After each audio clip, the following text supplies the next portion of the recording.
रहे थे जो सेंट्रल एशियन रीजन है उसकी स्ट्रेटेजिक इंपॉर्टेंस की। इसकी स्ट्रेटेजिक इंपॉर्टेंस को समझने के लिए आपको एनर्जी रिसोर्सेज को देखना पड़ेगा। ये जो रीजन है इसमें एनर्जी रिसोर्सेज के वाइज अगर हम बात करें तो देख लें कजाकिस्तान में ऑयल रिजर्व्स हैं, गैस रिजर्व्स हैं, कोल रिजर्व्स हैं billions of tons, gold tons में है, यूरेनियम के देख लें कितने मेगा डिपॉजिट्स हैं इन टनेज में, ये 16,90,000 और वाटर रिसोर्सेज आपको नजर आ रहे हैं। और साथ आपको देखें इसकी इंटरनेशनल रैंकिंग भी नजर आ रही है वर्ल्ड प्लेस में। मिसाल के तौर पे ये रीजन जो है यूरेनियम प्रोडक्शन में दुनिया में पहले नंबर पे है। अब आपको पता है यूरेनियम जो है वो किसी भी मुल्क के न्यूक्लियर प्रोग्राम के लिए बहुत इंपॉर्टेंट है और उससे जो है न्यूक्लियर, अगर आप न्यूक्लियर एनर्जी के सिविलियन पर्पसेस के लिए उसको इस्तेमाल करें तो उससे जो है वो आप एनर्जी प्रोड्यूस कर सकते हैं। तो ये रीजन बहुत ज़्यादा स्ट्रेटेजिकली इंपॉर्टेंट है दुनिया के लिए। फिर उज़्बेकिस्तान को देख सकते हैं आप, किर्गिज़स्तान को देख सकते हैं और ताजिकिस्तान को देख सकते हैं। फिर साथ गैस के ज़रा ज़खायर में देखिए ये रीजन दुनिया में दूसरे नंबर के ऊपर है और कंट्री वाइज आपको हर कंट्री का जो शेयर है वो नज़र आ रहा है वहाँ पे जो रिजर्व्स हैं। और ऑयल की प्रोडक्शन में दुनिया में ये रीजन जो है वो 11वें नंबर पे है। मींस ये दुनिया का एक ऐसा इंपॉर्टेंट रीजन है। और पॉपुलेशन मैंने आपको बताया इसके पॉपुलेशन ग्लोबल पॉपुलेशन का बहुत छोटा सा हिस्सा है। अब अगर हम देखें इसको फर्दर, आप जो है इसके एनर्जी रिसोर्स के बेस को समझने के लिए देखें कि मसलन सेंट्रल एशिया में हाइड्रोकार्बन फ्यूल्स कौन से कंट्रीज में है, इन 3 कंट्रीज में है और इन 2 कंट्रीज के पास नहीं है। और वाटर की अगर हम बात करें तो किर्गिज़स्तान और ताजिकिस्तान के पास है और इन 3 कंट्रीज के पास नहीं है। अब हम बात करेंगे कुछ रीजनल पॉलिटिक्स की। कजाकिस्तान जो है वो एक इमर्जिंग पेट्रोलियम की स्टेट है, इसमें पेट्रोलियम के रिजर्व्स हैं। ये 15 नेशंस में से है दुनिया में जिसके पास लार्जेस्ट हाइड्रोकार्बन के रिजर्व्स हैं। Offshore onshore established resources of oil and gas जो कंडेंसेट होते हैं इस रीजन में वो हैं 29 बिलियन टन्स की, 29 बिलियन टन्स, जस्ट ऑसम। 2010 में हमने देखा कि 200 से ज़्यादा जो है वो हाइड्रोकार्बन की फील्ड्स जो हैं डिस्कवर हुई। इनमें 100 के करीब जो है वो ऑयल फील्ड्स थी और 70 से ज़्यादा जो है वो ऑयल और गैस की मिक्स फील्ड्स थी। 2000 में काशागंज जो फील्ड है उसको डिस्कवर किया गया और ये लार्जेस्ट डिस्कवरी थी पिछले 30 सालों में, यानी 1970 के बाद से 2000 तक सबसे बड़ी जो ऑयल फील्ड डिस्कवर हुई वो इस रीजन में डिस्कवर हुई जिसका नाम जो है वो काशागन है। 2012 में यहाँ पे प्रोडक्शन शुरू हुई। फिर हम देखते हैं कि कुछ इस रीजन में पाइपलाइन पॉलिटिक्स भी हैं। अब आपके कॉमन सेंस की बात है कि एक रीजन में अगर एनर्जी ऑयल और गैस के रिजर्व्स हैं तो वहाँ से जो है इन्हीं रिजर्व्स को फ्लो करने के लिए, इन्हीं रिसोर्सेज को ट्रांसपोर्ट करने के लिए, एक जगह से दूसरी जगह ले जाने के लिए आपको पाइपलाइंस बिछानी पड़ेगी। अफगानिस्तान जो है वो ट्रेडिशनली आपको पता है कि इनस्टेबल रहा है, पिछले 30-40 सालों से अफगानिस्तान में अमन नहीं है। तो अब अगर अफगानिस्तान में अमन नहीं होता तो सेंट्रल एशिया से ये जो पाइपलाइन की पॉलिटिक्स है ये इन्फ्लुएंस होगी। एक जो पहली पाइपलाइन पॉलिटिक्स है वो है कैस्पियन पाइपलाइन कंसोर्शियम। इसके ऊपर ये जो है वो टेंगिज से जो है वो नवरोसिक तक ये चल रही है। ये रशियन पोर्ट है जिसमें ब्लैक सी के ऊपर, तो ये 2001 का प्रोजेक्ट है। फिर हम देखते हैं अतायरू समारा पाइपलाइन है जो कि रशियन पाइपलाइन सिस्टम से जोड़ती है सेंट्रल एशियन रीजन को। बाकू तिब्लिसी सेहन पाइपलाइन है, ये अजरबैजान से टर्किश पोर्ट तक जाती है, लेकिन रशिया ने अपनी रशिया की पाइपलाइंस भी इस रीजन से जो है वो नेटो कंट्रीज़ को या यूरोप को एनर्जी सप्लाई करती हैं, गैस सप्लाई करती है। रशिया को इस पाइपलाइन के ऊपर रिजर्वेशंस थी, इसकी वजह से रशिया ने इसको ब्लॉक किया हुआ। कजाक चाइना पाइपलाइन है, ये काशागन से वेस्टर्न चाइना तक जो है वो जिंजियांग रीजन तक आएगी। ये लॉन्गेस्ट पाइपलाइन है इन द वर्ल्ड जो तकरीबन 2000 किलोमीटर से ऊपर इसकी लेंथ है। ये 2006 में कंप्लीट की गई। अब अगर हम गैस के हिसाब से देखें इस रीजन को तो तुर्कमेनिस्तान जो है उसके पास 4th लार्जेस्ट जो है वो डिपॉजिट्स हैं गैस के आफ्टर रशिया, ईरान एंड कतार। और इसकी जो यूलेटन फील्ड है ये 2nd लार्जेस्ट है दुनिया में। तो आप समझ सकते हैं कि गैस के रिजर्व्स में ये रीजन कितना इंपॉर्टेंट है दुनिया के लिए। यूरोप जो है वो डिपेंड करता है रशिया के ऊपर। साल के तौर पे जर्मन सप्लाईज 37% रशिया से जाती हैं, बल्गारिया 92, ग्रीस 90 और बाल्टिक स्टेट्स की 100% जो गैस है वो रशिया से जाती है। अब यही वो कॉन्टेक्स्ट है जिसमें मैंने आपको बताया कि 2014 में जो यूक्रेन क्राइसिस स्टार्ट हुआ तो उसके बाद से रशिया ने जर्मनी की और ये जो बाल्टिक स्टेट्स थी इनको जो है वो सप्लाई बंद कर दी। 80% of European supply flows through Ukraine में यूक्रेन क्राइसिस चल रहा है, ईस्टर्न यूक्रेन में जंग हो रही है। इन 2006 और 2009 रशिया ने जो है वो गैस सप्लाई कट ऑफ कर दी। अब यहाँ पे 2008-9 में यही साउथ वेस्ट एशिया और जॉर्जिया के क्राइसिस भी चल रहे थे जिसमें अगेन नाटो भी इन्वॉल्व था। और 2014 में भी 2014 में भी यही क्राइसिस दोबारा हमने देखा कि रशिया ने जो है वो यूरोपियन कंट्रीज़ की गैस सप्लाई बंद कर दी। यूरोप जो है और यूएसए वो चाहते हैं कि रशियन कंट्रोल से बाहर से जो है वो रूट्स डेवलप कर सकें ताकि सेंट्रल एशिया से जो गैस है उसको यूरोप तक लाया जा सके। अगर हम गैस की पॉलिटिक्स के हिसाब से बात करें, जियो पॉलिटिक्स ऑफ गैस के कॉन्टेक्स्ट में बात करें तो हम देखते हैं कि नाबुको जो है वो पोटेंशियल की प्रोजेक्ट है जिसको साउथर्न कॉरिडोर स्ट्रेटेजी कहा जाता है। ये तुर्कमेनिस्तान से अजरबैजान और फिर वहाँ से यूरोप में दाखिल होता है ऑस्ट्रेलिया और आगे जाता है जर्मनी के अंदर। ये बहुत लंबा प्रोजेक्ट है जो कि तकरीबन 3,350 किलोमीटर इसकी लेंथ है और एक्सपेंसिव भी है, इसमें बिलियंस ऑफ डॉलर्स की इन्वेस्टमेंट है। अब अगर ये प्रोजेक्ट जो है वो कंसीव हो जाए तो यूरोप की जो गैस और एनर्जी डिपेंडेंस है रशिया के ऊपर वो ख़त्म हो जाती है। रशिया जो है वो इस डिपेंडेंस के ऑब्वियसली इस इंडिपेंडेंस के ख़िलाफ़ है जिसकी वजह से ये प्रोजेक्ट जो है वो डिले हो चुका है due to disagreements between Turkey and Europe over terms and by manoeuvres from Russia. तो ये वो कॉन्टेक्स्ट है जिसमें आपने इस रीजन में जियोपॉलिटिक्स ऑफ गैस को देखना है। फिर हम देखते हैं टापी प्रोजेक्ट है। पाकिस्तान में आप टाइम एंड अगेन सुनते रहते हैं कि टापी जो प्रोजेक्ट है ये एशियन डेवलपमेंट बैंक इसको प्रमोट कर रहा है, लेकिन ये एक्सपेंसिव प्रोजेक्ट है। 1735 किलोमीटर की लेंथ इसमें जो है वो इन्वॉल्व है पाइपलाइंस की। ये तकरीबन 33 billion metre cube of gas supply करेगा साउथ एशिया को, पाकिस्तान से अफ़गानिस्तान और अफ़गानिस्तान से पाकिस्तान और फिर इंडिया तक इस प्रोजेक्ट में जाना है। लेकिन प्रॉब्लम क्या है कि अफ़गानिस्तान में जो 735 किलोमीटर इसकी लेंथ है वहाँ पर पीस नहीं है। इस पाइपलाइन को पीस पाइपलाइन भी कहा जाता है बिटवीन इंडिया एंड पाकिस्तान।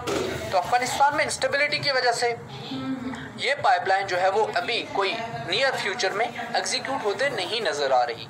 जब भी अगर यूएसए अफ़गानिस्तान से विड्रॉ करता है और अफ़गानिस्तान में पीस प्रोसेस जो है वो आता है तो फिर हम कह सकते हैं कि शायद टापी प्रोजेक्ट जो है वो रियलाइज़ हो सके। फिर प्रोपोज्ड नाबुको गैस पाइपलाइन, यहाँ पे आपको यही जो गैस पाइपलाइंस हैं इनका जो है वो रूट नज़र आ रहा है। ये सेंट्रल एशिया से दाखिल होता है टर्की में, टर्की से जो है वो ईस्टर्न यूरोप में दाखिल होता है, फिर आगे जो ऑस्ट्रिया और जर्मनी तक ये जाता है। दूसरी जो गैस पाइपलाइन है वो साउथ स्ट्रीम पाइपलाइन आपको नज़र आ रही है। ये जो है वो रशिया से होते हुए ब्लैक सी में दाखिल होती है और ब्लैक सी से जो है वो आगे इसके दो रूट्स फिर फर्दर बन जाते हैं। एक जो है वो इटली की तरफ जाता है, साउदर्न रूट है जो इसका, और दूसरा जो है वो नॉर्दर्न रूट है जो वियना ऑस्ट्रिया तक जाता है। और सर्बियन साउथ स्ट्रीम जो रूट है वो भी यहाँ पे आपको नज़र आ रहा है कि सर्बियन साउथ स्ट्रीम जो रूट है वो यहाँ पे सिर्फ थोड़ी सी डाइवर्जन है। इसका मकसद जो है सर्बियन साउथ स्ट्रीम जो है इसका मकसद है सर्बिया को इसी गैस पाइपलाइन के साथ कनेक्ट करना। अब हम अगर यहाँ पर आप देखें तो जो टैपी जिस प्रोजेक्ट की मैं अभी बात कर रहा था उसका आपको एक ब्रीफ सा लेआउट नज़र आ रहा है। जब आप में से बाज़ स्टूडेंट्स ने ये क्वेश्चन पूछा मुझसे कि जब हम मैप्स ड्रॉ करें करंट अफेयर्स के पेपर में तो मैप्स कैसे ड्रॉ करें, तो याद रखिएगा आपको रीजन का एक रफ सा आइडिया होना चाहिए। आपके लिए परफेक्ट मैप बनाना ज़रूरी नहीं है। मिसाल के तौर पे अगर आप यहाँ पे इसका मैप बना रहे हैं, टॉपिक का मैप बना रहे हैं, तो आपको ये रफली बॉर्डर्स का तकरीबन अंदाज़ा होना चाहिए।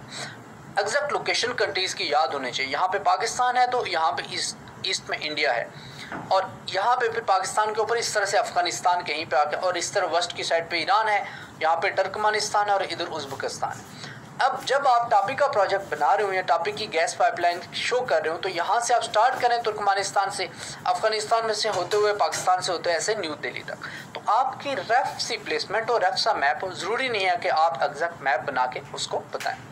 अब हम थोड़ा सा देखेंगे कि ये रीजन जो है सेंट्रल एशियन रिपब्लिक्स, यहाँ पे हिस्टोरिकली चीज़ें कैसे इवॉल्व हुई हैं। रशियन एम्पायर के साथ एक्सेशन से पहले ये जो है वो सेपरेट स्टेट्स थी, इनकी स्पेसिफिक टेरिटरीज थी। ये जो कंट्रीज है सेंट्रल एशिया के रीजन जो है वो ग्रेट गेम जो है जो 19th सेंचुरी 20th सेंचुरी में रशिया और ब्रिटेन के दरमियान खेली गई उसका पार्ट बना। और जो है वो रशिया की प्रोटेक्टोरेट स्टेट्स बन गई, यानी ये रशियन एम्पायर में यूएसएसआर का पार्ट बन गए। 1990 में इन्होंने रशिया के टूटने के बाद इंडिपेंडेंस हासिल की।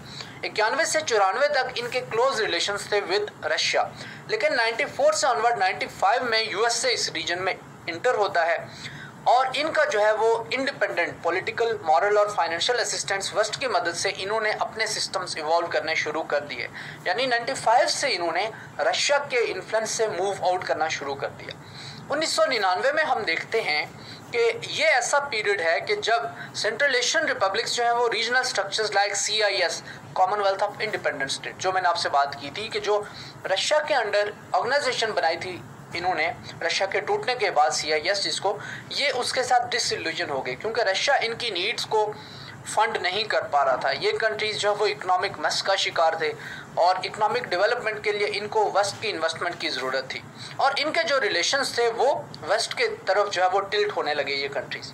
2001 से 5 तक हम देखते हैं कि 9/11 की वजह से यहाँ पर USA ने अपने जो है वो मिलिट्री बेसिस एस्टेब्लिश कर लिए। 2005 से ऑनवर्ड इकोनॉमाइजेशन ऑफ फॉरेन पॉलिसी हो गई इन कंट्रीज। इसका मतलब ये है कि इन कंट्रीज की जो फॉरेन पॉलिसी है वो इकोनॉमिक्स के ऊपर बेस करने लगी। इन कंट्रीज को डेवलपमेंट के लिए फंड्स चाहिए थे, वो फंड्स वेस्ट से, USA से आ रहा था और बदले में इन्होंने USA को और वेस्टर्न कंट्रीज, NATO कंट्रीज को जो है वो बेसिस और अपनी टेरिटरीज बेसिस बनाने के लिए प्रोवाइड करने के ऊपर एग्रीमेंट किया। शंघाई कोऑपरेशन ऑर्गेनाइजेशन इमर्ज होती है और एक पावरफुल एक्टर बन जाती है इस रीजन में। शंघाई कोऑपरेशन ऑर्गेनाइजेशन और रीजनल पॉलिटिक्स को हम एक और लेक्चर में फर्दर डिस्कस करेंगे, लेकिन आपने SCO को भी इस रीजन में एक इम्पॉर्टेंट स्टेक होल्डर समझना है। स्ट्रेटेजिक बैलेंसिंग के लिए इन तीनों कंट्रीज के दरमियान जो है वो दौड़ शुरू हो गई और रीजनल अलायंसेस बनने लगे। कॉमनवेल्थ ऑफ इंडिपेंडेंट स्टेट्स को लार्जली जो है वो शंघाई कोऑपरेशन ऑर्गेनाइजेशन ने रिप्लेस कर दिया। अब अगर आप देखें शंघाई कोऑपरेशन ऑर्गेनाइजेशन में, तो ये सेंट्रल एशियन रिपब्लिक्स जो हैं, सेंट्रल एशिया की ये जो स्टेट्स हैं, ये सारी की सारी SCO में शामिल हैं शंघाई कोऑपरेशन ऑर्गेनाइजेशन में। Commonwealth independent states, Commonwealth of independent states में भी शामिल थी, लेकिन CIS जो है वो ऑलमोस्ट रिडंडेंट हो चुकी है। CIS में जो मेजर प्लेयर था वो रशिया था, SCO में जो मेजर प्लेयर है वो चाइना है और फिर रशिया है। तो इस तरह से इस रीजन में जो है वो स्ट्रेटेजिक बैलेंसिंग शिफ्ट हो रही है, पावर शिफ्ट हो रही है एक स्टेक होल्डर से दूसरे स्टेक होल्डर की तरफ। Now these states are using multiple vector foreign. अब ये states at the same time multiple जो है वो स्टेक होल्डर्स के साथ इंगेज हो रही हैं और इस तरह से जो है वो इस रीजन में ये स्टेट्स अपनी जो इनकी रीजनल पोजीशन है, इनके पास जो रिजर्व्स हैं या इनकी जो स्ट्रेटजिक या जियोग्राफिक इंपॉर्टेंस है उसको एक्सप्लॉइट कर रही हैं इन तीनों पावर्स के दरमियान और रिलेशंस को बैलेंस करते हुए हर एक से जो है वो हर एक काऊ को मिल्क करने की कोशिश कर रही हैं। आपने इसको इस तरह से समझना है। हम डिफरेंट कंट्रीज के बाद जो इस रीजन में डिफरेंट कंट्रीज़ हैं, जो डिफरेंट पावर्स हैं, उनके दरमियान उनकी फॉरेन पॉलिसी की बात करेंगे, उनके दरमियान कंपटीशन की बात करेंगे और वो दूसरे कंट्रीज़ की इस रीजन में इंटरवेंशन को किस तरह से देखते हैं। लेकिन ये काम हम करेंगे अगली वीडियो पे। तो तब तक के लिए आप अपना ख्याल रखिएगा और अच्छे से स्टॉप।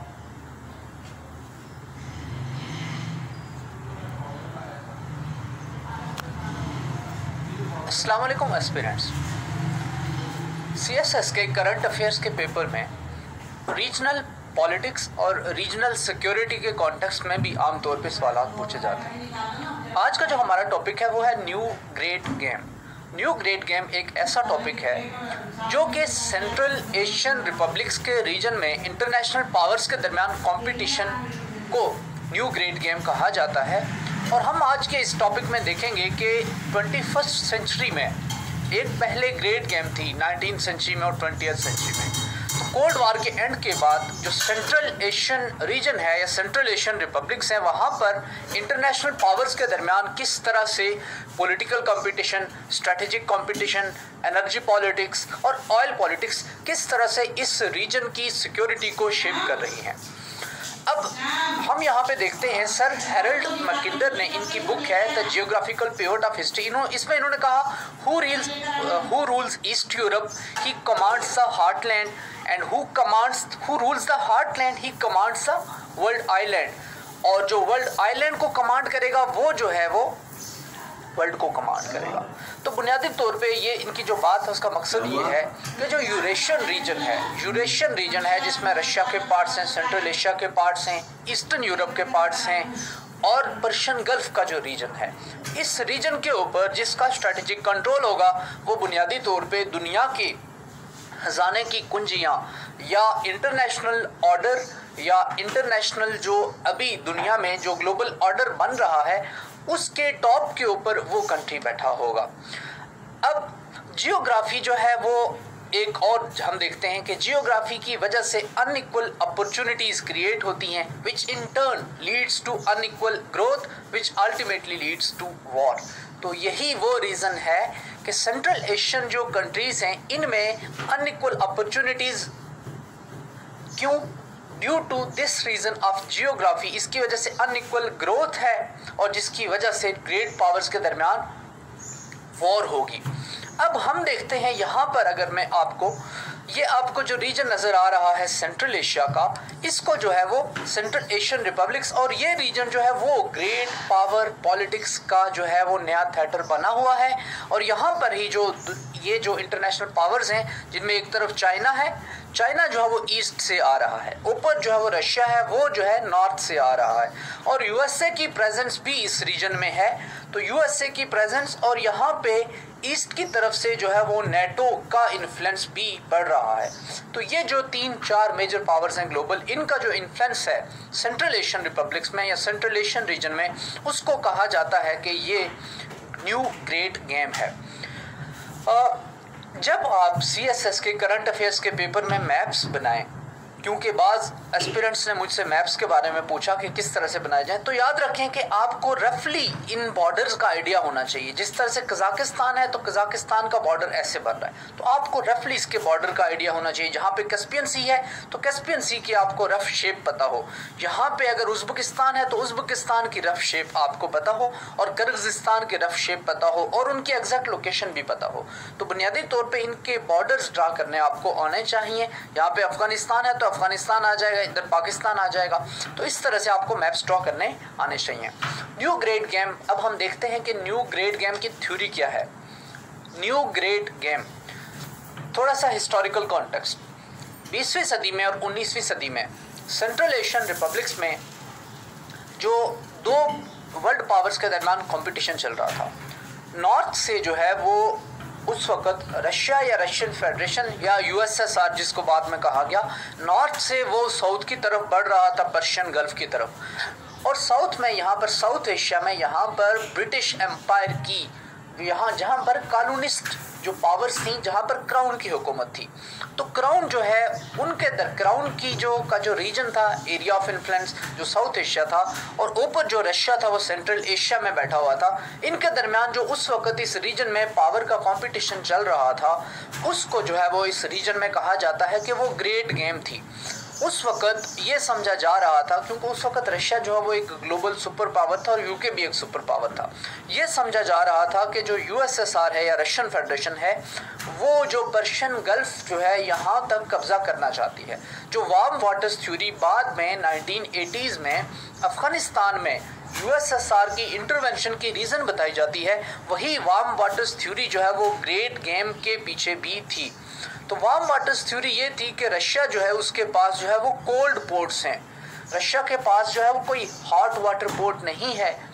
तो कोल्ड वाटर पोर्ट्स या कोल्ड पोर्ट्स होने की वजह से रशिया जो है वो अरेबियन सी तक या पर्शियन गल्फ तक या इंडियन ओशन तक जो है वो एक्सेस चाहता है। तो उसमें जो बाज़ कॉन्स्पिरेसी थ्योरिस्ट हैं वो ये भी कहते थे कि इसमें ये जो है सेंट्रल एशियन रीजन के ऊपर कब्जा करने के बाद अफगानिस्तान के ऊपर कब्जा करेगा और पाकिस्तान के ऊपर भी कब्जा करेगा। तो इसी कॉन्टेक्स्ट में आपने इसको देखना है कि जो न्यू ग्रेट गेम है, तो न्यू ग्रेट गेम जो है वो कोल्ड वार के साथ ख़त्म होगी। कोल्ड वार के साथ ख़त्म होने के बाद फिर 21st सेंचुरी में ये नई जो टर्म आ गई है जो है न्यू ग्रेट गेम। इससे मुराद क्या है?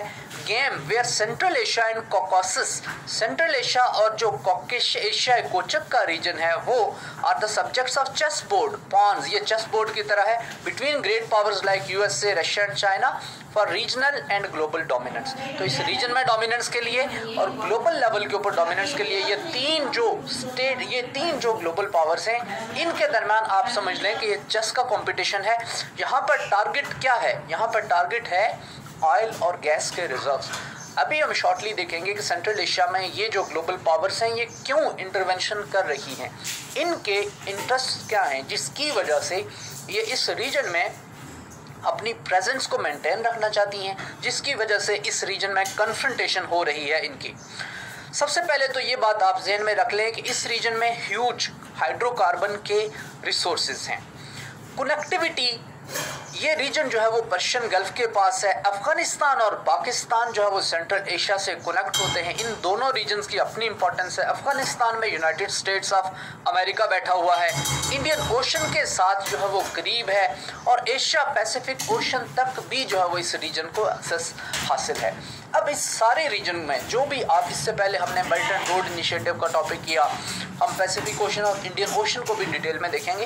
तो आपने इन सारे टॉपिक्स को साथ लेके चलना है और इस रीजन की एक लार्जर अंडरस्टैंडिंग बनानी है कि इस रीजन में किस तरह से मुख्तलिफ स्टेट्स कहाँ पर आपस में कॉम्पिटिशन में इन्वॉल्व हैं या आपस में कॉपरेशन में इन्वॉल्व हैं। तब आपको एक लार्जर लेवल के ऊपर, रीजनल लेवल के ऊपर या ग्लोबल लेवल के ऊपर स्ट्रेटेजिक और इकोनॉमिक टर्म्स में और पॉलिटिकल टर्म्स में और सिक्योरिटी की टर्म्स में अंडरस्टैंडिंग होगी। अब ये जो है वो इन्फ्लुएंस कर रहा है बैलेंस ऑफ पावर को इन यूरेशियन रीजन, यूरेशिया का रीजन, यूरोप का रीजन और रशिया का रीजन। इसमें जो है वो ईस्टर्न यूरोप शामिल है, बाल्टिक स्टेट्स शामिल हैं, इसमें जो है यूक्रेन का पार्ट शामिल है, इसमें मैसेडोनिया का एरिया शामिल है, इसमें जो है वो सेंट्रल एशियन रिपब्लिक्स का एरिया शामिल है। बुनियादी तौर पे जहाँ पर यूएसएसआर, नेटो, सेंट्रल एशिया, साथ अफगानिस्तान, ईस्ट में चाइना, ये जो रीजन है, इस रीजन को आप कहते हैं कि यहाँ पर जो बैलेंस ऑफ पावर की गेम चल रही है वो न्यू ग्रेट गेम है। अब हम देखते हैं कि 9/11 के बाद जो यहाँ पर ग्लोबल वार ऑन टेरर शुरू हुई और यूएसए ने जो है अफगानिस्तान में इंटरवेंशन की, उसकी वजह से भी न्यू ग्रेट गेम की जो है बहस है वो शुरू हो गई कि यूएसए इस रीजन में आके बैठ गया, जिसकी वजह से रशिया, जिसका हिस्टोरिकली सेंट्रल एशियन रिपब्लिक्स के ऊपर कब्जा था और 1990s में रशिया के डिसइंटीग्रेशन के बाद ये स्टेट्स आज़ाद हुई, तो रशिया हिस्टोरिकली इनको अपना स्फीयर ऑफ इन्फ्लुएंस समझता था। जब ग्लोबल वार ऑन टेरर के बाद यूएसए यहाँ पे आके, यूएसए ने यहाँ पे अटैक किया, अपने बेसिस कायम किए, तो उसकी वजह से रशिया को जो है वो थ्रेट्स फील होने लगे। चाइनीज़ जो है इस रीजन में ऑयल की सिक्योरिटी की वजह से जो है वो इंटरवीन कर रहे हैं, क्योंकि चाइनीज़ का पर्सपेक्टिव ये है कि चाइनीज़ को, चूँकि आपको पता है कि चाइनीज़ की पॉपुलेशन बहुत ज़्यादा है, तो उनकी मैन्युफैक्चरिंग सेक्टर को बहुत ज़्यादा एनर्जी चाहिए। तो ये वो रीज़न है जिसकी वजह से यहाँ से वो अपनी ऑयल और गैस की इंटरेस्ट को सिक्योरिटाइज करना चाहते हैं, जिसको कहा जाता है एनर्जी सिक्योरिटाइजेशन का आर्ग्यूमेंट जो है। तो यूएसए को अगर हम देखते हैं, यूएसए क्यों, पहली बात तो ये यूएसए कहता है कि हमने इन कंट्रीज को डेमोक्रेटाइज करना है। पहले ये यूएसएसआर का पार्ट थे तो कम्युनिस्ट थे। दूसरा जो है वो हाइड्रोकार्बन रिसोर्सेज, जिसमें ऑयल है, गैस है, पेट्रोलियम के रिजर्व्स हैं, ये जो रीजन्स हैं, ये जो कंट्रीज़ हैं, सेंट्रल एशियन रिपब्लिक्स हैं, ताजिकिस्तान, किर्गिज़स्तान, उज़्बेकिस्तान वगैरह, ये हाइड्रोकार्बन या फॉसिल फ्यूल्स का सोर्सेज हैं। अब ये रशिया जो है वो यूरोप को एनर्जी सप्लाई कर रहा है, तो ये बन सकते हैं as an alternative to Russia, यानी कि यूरोप को रशिया की बजाय ये कंट्रीज़ जो है वो एनर्जी सप्लाई करें। अब आपको इसको यूँ देखना है कि रशिया जो है वो ट्रेडिशनली यूरोप को एनर्जी सप्लाई करता आ रहा है, लेकिन नेटो और रशिया के दरमियान कन्फ्रंटेशन की वजह से, स्पेशली ईस्टर्न यूक्रेन में, स्पेशली 2014 में रशिया ने जब क्रीमिया को एनेक्स किया, तो उसके बाद से नेटो और रशिया के दरमियान स्ट्रेटेजिक कंपटीशन चल रहा है। फिर साथ ही ग्लोबल वार ऑन टेरर भी स्टार्ट हो गई। तो इन दोनों डेवलपमेंट्स की वजह से जो यूरेशियन रीजन है उसमें जो बैलेंस ऑफ पावर है वो शिफ्ट होना शुरू हो गया।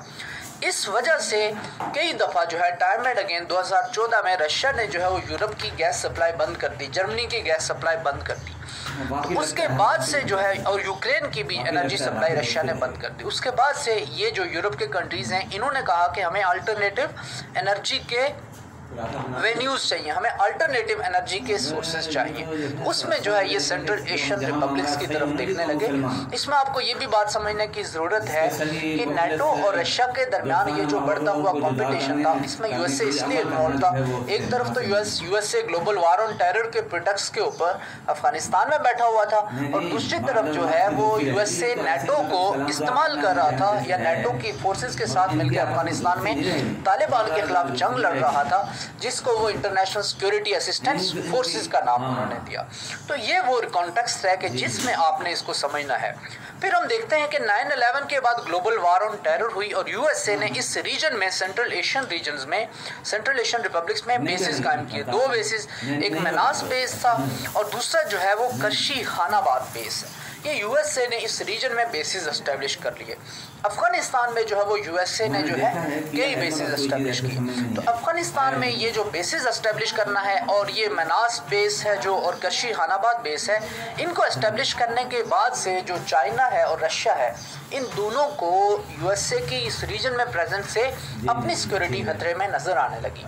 आपको ये भी बात समझनी है कि रशिया जो है वो कोल्ड वार के दौरान यूएसए का कंपेटिटर था।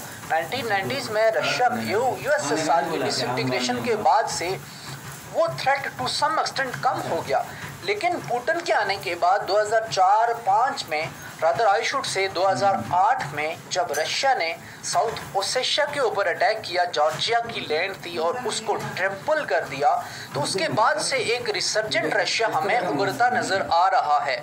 तो अब ये जो रिसर्जेंट रशिया है, और दूसरी तरफ जो है वो 1980s से ऑनवर्ड चाइना की इकोनॉमिक ग्रोथ के बढ़ने की वजह से चाइना की मिलिट्री पावर और इकोनॉमिक पावर दोनों बढ़ने लगे। तो इन दोनों रीजंस की वजह से एक तरफ रशिया का रिसर्जेंट रशिया और चाइनीज़ राइज, तो ये दोनों कंट्रीज जो है वो यूएसए की यहाँ प्रेजेंस से थ्रेट फील करने लगी। बाज़ जो है वो पॉलिटिकल साइंटिस्ट वो तो ये भी बात कहते हैं कि इस रीजन में जो रशिया की यूएसए की इंटरवेंशन थी, उसका जो वाहिद मोटिव था वो सिर्फ ये था कि यहाँ पे चाइना के पीसफुल राइज को कंटेन करना है और रशिया को। अब इंटरेस्ट जो है वो सेंट्रल एशियन रीजन में इन कंट्रीज़ की क्या है, हम देखते हैं कि तीनों स्टेट्स जो हैं, इंडिया भी हो गया, यूएसए भी हो गया, चाइना भी हो गया, नाटो भी हो गया, रशिया, इन सब की जो है वो इंटरेस्ट इस रीजन में बढ़ रही हैं। ये जो है 3 कंट्रीज मेन की प्लेयर्स है। 1991 में कोलैप्स हुआ और तो न्यू स्टेट्स इमर्ज हुई। ये 17 स्टेट्स आज़ाद हुई थी। ये मोस्टली जो है वो मुस्लिम स्टेट्स थी, जिसमें आप ताजिकिस्तान, किर्गिज़स्तान, कज़ाकिस्तान, उज़्बेकिस्तान, इस तरह के स्टेट्स का नाम सुनते हैं। अब जब ये स्टेट्स जो है वो अलग हुई तो उस वक्त रशिया ने कॉमनवेल्थ ऑफ इंडिपेंडेंट स्टेट्स बनाया। कॉमनवेल्थ ऑफ इंडिपेंडेंट स्टेट्स में यही सेंट्रल एशियन रिपब्लिक्स और रशिया जो है उसमें डोमिनेट कर रहा था। ये एक ऑर्गेनाइजेशन बनाई उन्होंने। इस ऑर्गेनाइजेशन के साथ जो है रशिया ने इन कंट्रीज़ को अपने स्फीयर ऑफ इन्फ्लुएंस में ही रखने की कोशिश की। 21st सेंचुरी में हम देखते हैं कि कुछ और चीज़ें हुई, मसलन टॉपिक का प्रोजेक्ट है, कैसा 1000 का मेगावाट का प्रोजेक्ट है, चाइना पाकिस्तान इकोनॉमिक कॉरिडोर है, बेल्ट एंड रोड इनिशिएटिव है, शंघाई कोऑपरेशन ऑर्गेनाइजेशन एक इंपॉर्टेंट रीजनल सिक्योरिटी की ऑर्गेनाइजेशन आती है, और रिसर्जेंट रशिया। अब ये सारी डेवलपमेंट्स ऐसी हैं, या ये सारी चीज़ें ऐसी हैं जिन्होंने यहाँ पे रीजन में ऑयल पॉलिटिक्स को स्पर किया। हम देखते हैं कि मेजर पावर्स की इंटरेस्ट जो है वो एनर्जी रिसोर्सेज के कंट्रोल के लिए इस रीजन में बढ़ने लगी। रॉ मटेरियल के resource base central Asian countries में रॉ मटेरियल का रिसोर्स बेस जो है वो एक ब्रॉडर लेवल के ऊपर है। अब हम यहाँ पे अगर देखें तो यहाँ पे आप देखें तो आपको ये तीनों ग्लोबल पावर्स जो है वो डिफरेंट साइड से आती हुई नजर आ रही है। यूएसए आ रहा है वेस्ट की तरफ से, और नाटो भी वेस्ट की तरफ से आ रहा है, रशिया नॉर्थ से आ रहा है, और चाइना जो है वो ईस्ट से आ रहा है। यहाँ पर आपको इस रीजन का रफ सा मैप याद होना चाहिए और पता होना चाहिए कि ईस्ट में चाइना है, नॉर्थ में रशिया है, और वेस्ट से जो है वो नाटो, और यहाँ नीचे अफगानिस्तान है। तो अफगानिस्तान में से भी यूएसए जो है इस रीजन में अपना इन्फ्लुएंस एक्सरसाइज करने की कोशिश कर रहा है। यहाँ पे ईरान की प्रेजेंस भी है। तो ईरान में फिर चाबहार पोर्ट के साथ जो है वो आप यूँ समझ सकते हैं, चाबहार पोर्ट के होने की वजह से वहाँ पर से इंडिया भी इस रीजन को अपने स्फीयर ऑफ इन्फ्लुएंस में लाने की कोशिश कर रहा है, लेकिन चाइना के यहाँ पे प्रेजेंस से इंडिया के कम ही चांसेस हैं। अब आप इस मैप को देखें तो ये बताता है कि जो सेंट्रल एशियन रिपब्लिक्स हैं पॉपुलेशन वाइज इनकी दुनिया की पॉपुलेशन में शेयर इतना है, ये देख आपको नजर आ सकता है सिर्फ 1.5 या 2% इनका शेयर है ग्लोबल पॉपुलेशन, तो यानी इनकी पॉपुलेशन बहुत कम है। लेकिन अगर आप टेरिटरी वाइज देखें तो टेरिटरी वाइज इनका शेयर वर्ल्ड टेरिटरी में ज़्यादा है, ये कुछ 4 या 5% इनकी टेरिटरी का जो वर्ल्ड टेरिटरी में शेयर बनता है वो आपको नज़र आ रहा है। अब हम जो है वो इस रीजन के एनर्जी रिसोर्सेज की बात करते हैं, लेकिन एनर्जी रिसोर्सेज के ऊपर बात हम करेंगे अपनी नेक्स्ट वीडियो में। तब तक के लिए आपसे इजाज़त चाहते हैं, अपना ख्याल रखिएगा, अल्लाह हाफिज़।